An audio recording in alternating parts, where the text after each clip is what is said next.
I want to share some facts with you. 36% of Maine's roughly 55,000 high school students reported feeling sad or hopeless.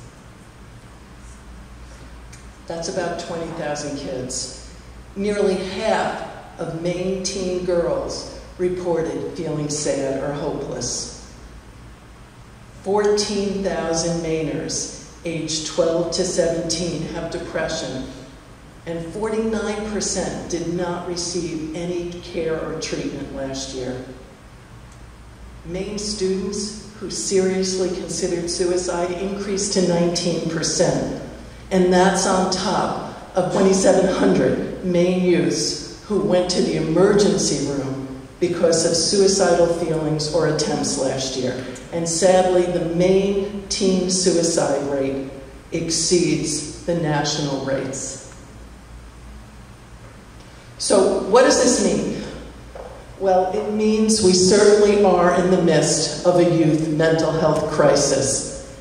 It means we need to change the trajectory of this trend from negative to positive. It means we have to put in the immediate work now to save our youth, to save our collective future. To understand how we got here, let me take you back a step. This crisis was certainly exacerbated by COVID.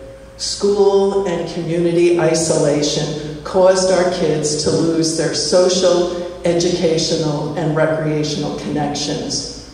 And the impact of this global pandemic can still be felt today with collective trauma, which is unsettling to most youth. Couple that with the instances of mass violence we are experiencing today. I don't know about you, but I certainly didn't have to practice active shooter drills when I was in school. And then there are those terrifying hoaxes. Or is this one real? Scary, right?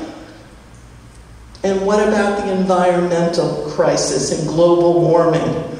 Do you recall thinking about the viability of our planet when you were a teen?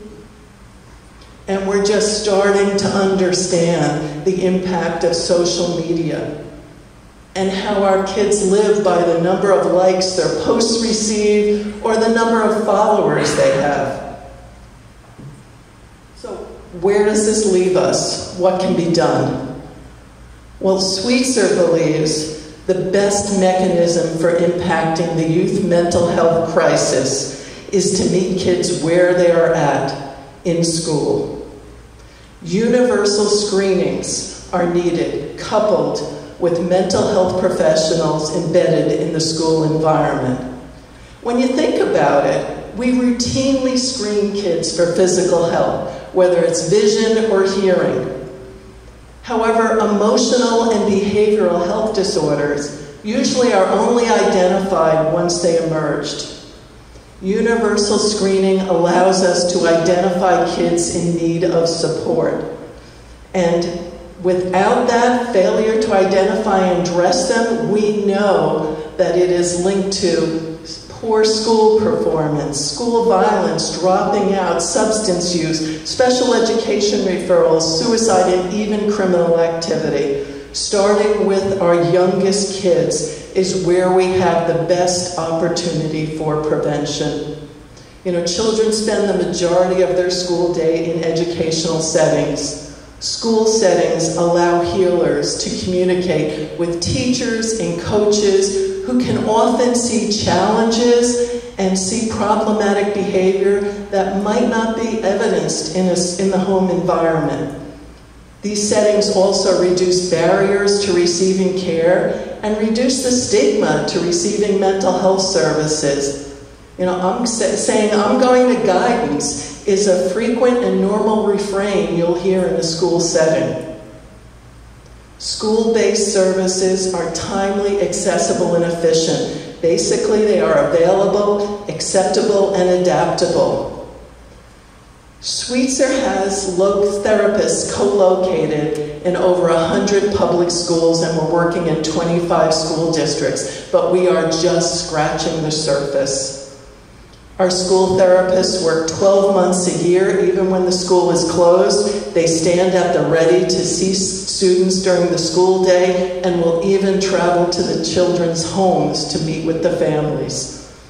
We have helped literally thousands of Maine youth deal with bullying, anxiety, depression, parental divorce, and other adverse childhood experiences.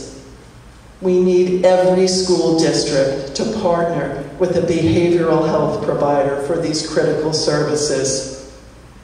We can act now by implementing universal screening in every elementary, middle, and high school, and embedding school-based therapists on every school's campus to deal with the results of those screenings. You know, when health and education come together, great things can happen. Treatment, hope, and support is and can be more widely available. The time to act is now. Thank you. Thank you, Jayne.